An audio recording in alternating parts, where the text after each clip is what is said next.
जय नारायण बच्चों। आज हम लोग व्यावहारिक व्याकरण के अंतर्गत पद परिचय इस विषय को समझेंगे। तो आइए शुरू करते हैं। बच्चों, सबसे पहले जानते हैं कि पद किसे कहते हैं। जब शब्द वाक्य में प्रयुक्त होते हैं तो वह पद बन जाते हैं, अर्थात उन शब्दों को पद कहा जाता है जो वाक्य में प्रयुक्त होते हैं। बच्चों, आप जानते हैं पद परिचय की परिभाषा। किसी वाक्य में आए पदों का विस्तृत व्याकरणिक परिचय देना ही पद परिचय कहलाता है। बच्चों, आप जानते हैं पद परिचय हेतु ध्यान देने योग्य बातें। यदि संज्ञा पद का परिचय देना हो तो उसका भेद, लिंग, वचन, कारक तथा क्रिया से उसका संबंध बताया जाता है। यदि सर्वनाम पद का परिचय देना हो तो उसका भेद, पुरुष, लिंग, वचन, कारक तथा क्रिया से उसका संबंध बताया जाता है। यदि विशेषण पद का परिचय देना हो तो उसका भेद, लिंग, वचन तथा उसका विशेष्य बताया जाता है। यदि क्रियापद का परिचय देना हो तो उसका भेद, लिंग, वचन, पुरुष, धातु, काल, वाच्य, कर्ता तथा उसका कर्म बताया जाता है। यदि क्रिया विशेषण पद का परिचय देना हो तो उसका भेद तथा जिस क्रिया की विशेषता बताई गई हो उसका उल्लेख किया जाता है। यदि समुच्चय बोधक पद का परिचय देना हो तो उसका भेद तथा उसके द्वारा जोड़े गए शब्दों या वाक्यांशों या वाक्यों का उल्लेख किया जाता है।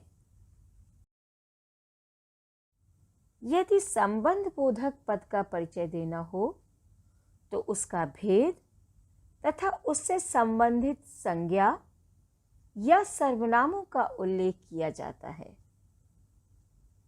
यदि विस्मयादि बोधक पद का परिचय देना हो तो उसका भेद तथा उसके द्वारा प्रकट किए जा रहे भाव का उल्लेख किया जाता है। बच्चों, अब इन सब के हम लोग उदाहरण देखते हैं। सुबोध शास्त्री गीत गाता है,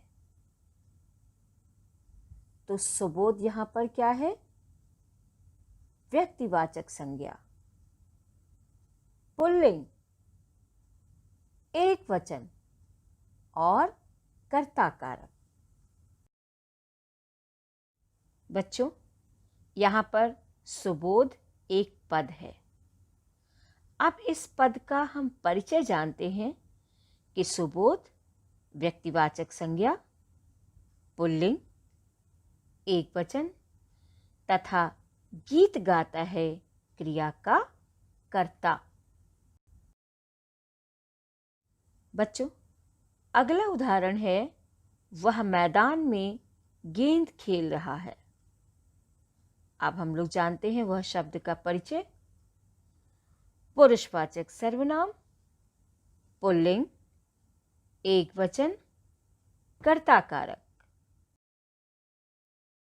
बच्चों, इस उदाहरण में वह एक पद है और इस पद का परिचय इस प्रकार से है कि ये पुरुषवाचक सर्वनाम है, पुल्लिंग है, एक वचन तथा खेल रहा है क्रिया का कर्ता है।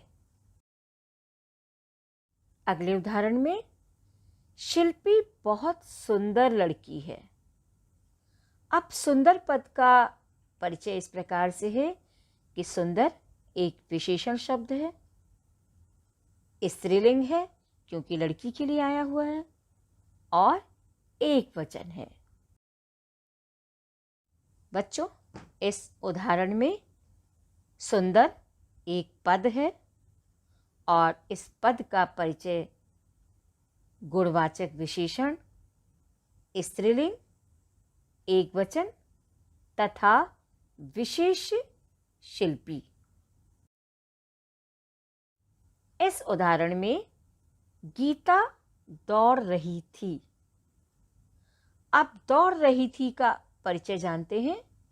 ये आकर्मक क्रिया है क्योंकि कर्म यहां नहीं है। एक वचन है क्योंकि गीता एक है। स्त्रीलिंग है क्योंकि गीता एक लड़की है, और ये कर्तृवाच्य है। बच्चों, यहाँ दौड़ रही थी, ये एक पद है। अब इस पद का परिचय इस प्रकार से है। ये आकर्मक क्रिया, स्त्रीलिंग, एक वचन, अपूर्ण भूतकाल। अब यहाँ पर अपूर्ण भूतकाल क्यों है?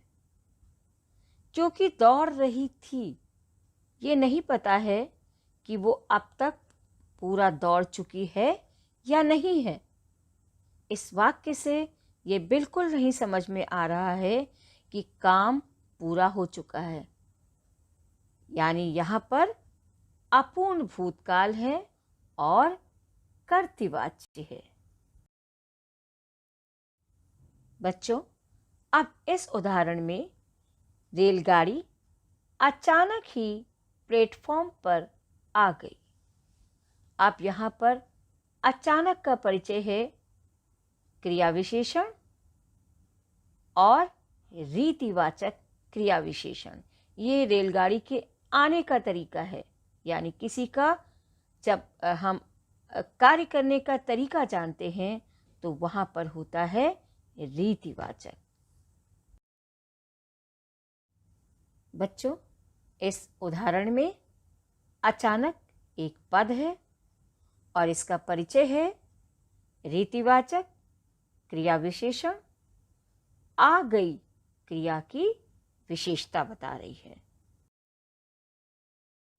बच्चों, इस उदाहरण में मैं तुम्हारे घर गया था किंतु वहां कोई नहीं था। अब इस किंतु पद का परिचय जानते हैं। ये समुच्चय बोधक है। क्यों? क्योंकि इसने दो वाक्यों को जोड़ने का काम किया और समानाधिकरण समुच्चय बोधक है। बच्चों, अब किंतु ये एक पद है और इसका परिचय समानाधिकरण समुच्चय बोधक, दो वाक्यों का योजक यानी जोड़ने वाला।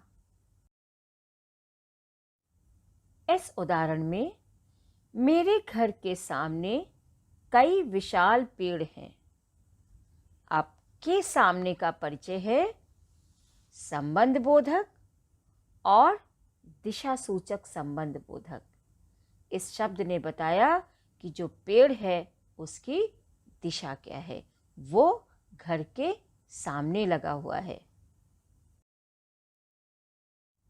बच्चों, यहाँ पर के सामने ये पद है और इसका परिचय दिशा सूचक संबंध बोधक घर और पेड़ का संबंध बताने वाला शब्द है। ये इस उदाहरण में वाह तुमने तो कमाल कर दिया। अब ये वाह पद जो है ये विस्मयादि बोधक है। बच्चों, वाह ये एक पद है और हर्ष बोधक विस्मयादि बोधक है। ये यहाँ पर खुशी की भावना प्रकट हो रही है कि अरे वाह तुमने तो कमाल कर दिया।